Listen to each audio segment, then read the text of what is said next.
Hello friends, welcome back to our channel. So ఈరోజు ఒక మంచి స్నాక్స్ రెసిపీ అయితే చూపించబోతున్నానండి. చాలా హెల్దీ కూడా అండ్ చాలా ఈజీగా క్విక్గా చేసేసుకోవచ్చు పిల్లలు వచ్చే లోపల స్కూల్ నుండి. సో ఇక్కడ ముందుగా వచ్చేసి ఇవి చిక్ పీస్ అంటారండి వీటిని. సో శనగపప్పు ఏమంటారు తెలుగులో కామెంట్ చేయండి. సో చిక్ పీస్ ఇవి మార్నింగ్ నేను నానబెట్టాను అనమాట, 1 కప్పు తీసుకొని.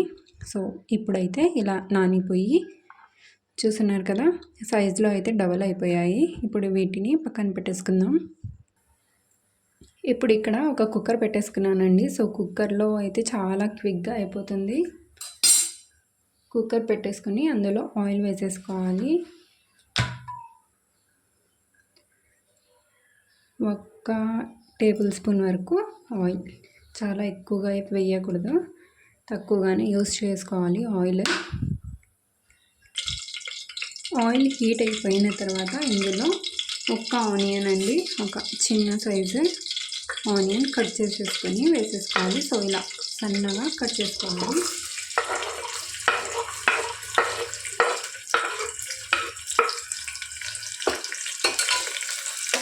వీటిని ఎక్కువ బ్రౌన్ కలర్లో వచ్చేంత వరకు ఫ్రై చేసుకోకూడదు, జస్ట్ కొంచెం లైట్గా పింకిష్ కలర్లో వస్తే సరిపోతుంది. ఇందులోనే 1/2 టీ స్పూన్ పసుపు వేసుకోవాలి. పసుపు వేసుకొని పచ్చి వాసన పోయేంత వరకు కొంచెం బాగా ఫ్రై చేసుకోవాలి. పసుపు వేయడం వల్ల కలర్ బాగుంటుందండి.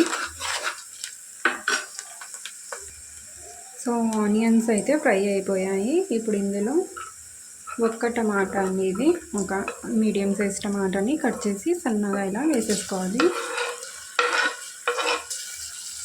టమాటాలని బాగా ఫ్రై చేసుకోవాలి. ఓకే అండి, టమాటా అయితే మెత్తగా అయిపోయింది. ఇప్పుడు నానబెట్టుకున్న ఇవి కాబూలీ చనా అంటారు దీన్ని హిందీలో, ఇవి వేసేసుకోవాలి. ఇప్పుడు వీటిని స్నాక్గానే కాకుండా మార్నింగ్ బ్రేక్ఫాస్ట్లో అయినా కూడా తీసుకోవచ్చండి. చాలా హెల్దీ అన్నమాట ఇది, పిల్లలకు పెద్దలకు. ఇప్పుడు అన్నీ వేసేసుకోవాలి. మీరు కావాలంటే ఓవర్ నైట్ కూడా వీటిని నానబెట్టేసుకోవచ్చు. ఇప్పుడు ఇందులో రుచికి సరిపడినంత ఉప్పు వేసుకోవాలి.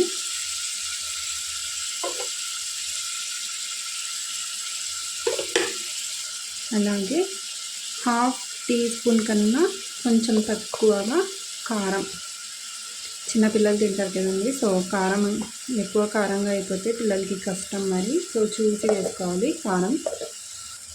ఇందులోనే కొద్దిగా గరం మసాలా. సో ఇక్కడ మీరు కొత్తిమీర ఉంటే కూడా వేసుకోండి, చాలా టేస్టీ. ఫ్లేవర్ కోసం 1 పచ్చిమిర్చిని ఇలా కట్ చేసి వేస్తున్నాను. ఇప్పుడు దీన్ని బాగా మిక్స్ చేసుకోవాలి. డెఫినెట్గా ట్రై చేయండి ఫ్రెండ్స్.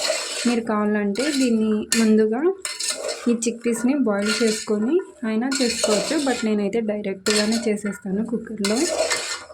అండ్ ఇలా చేసేటప్పుడు వాటర్ చాలా అంటే కొద్దిగా వేసుకోవాలి జస్ట్. ఓకే అండి, మొత్తం మిక్స్ అయిపోయింది కదా. ఇప్పుడు ఇందులో కొద్దిగా వాటర్ వేసుకుందాం.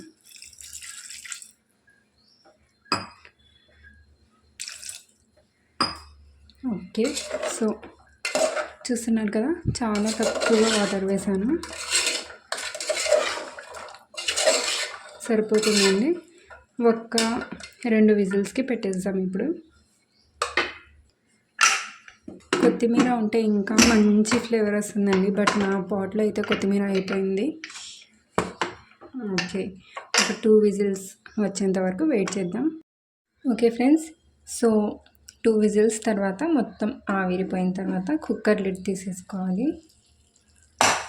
సో చూడండి, కాబూలీ చనా చాట్ అయితే చాలా ఈజీగా 5 మినిట్స్లో రెడీ అయిపోయింది. సో క్విక్గా చేసేయచ్చు, చాలా ఈజీగా చాలా క్విక్గా చేసేయచ్చు అండి. చాలా హెల్దీ రెసిపీ. సో ఇప్పుడు ఇందులో లెమన్, 1/2 లెమన్ నేను వేసుకుంటున్నాను. లెమన్ జ్యూస్ వేసుకుంటే చాలా చాలా టేస్టీగా ఉంటుందండి. పుల్లగా చాలా టేస్టీగా ఉంటుంది. అలాగే కొత్తిమీర కూడా వేసుకోండి, నా దగ్గర లేదు కాబట్టి నేను స్కిప్ చేశాను. ఓకే, సో చూడండి, కాబులి చనా అయితే స్నాక్గా రెడీ అయిపోయింది. రెసిపీని లైక్ చేస్తే మీరు ఎప్పుడైనా చూడాలనుకుంటే మీ మొబైల్లో సేవ్ అయి ఉంటుంది ఈ రెసిపీ అనేది. సో ఎప్పుడైనా చూడాలనుకుంటే మీరు సెర్చ్ చేసే అవసరం ఉండదు. సో లైక్స్ ఆప్షన్స్లో వెళ్ళి చూసేయచ్చు ఈజీగా.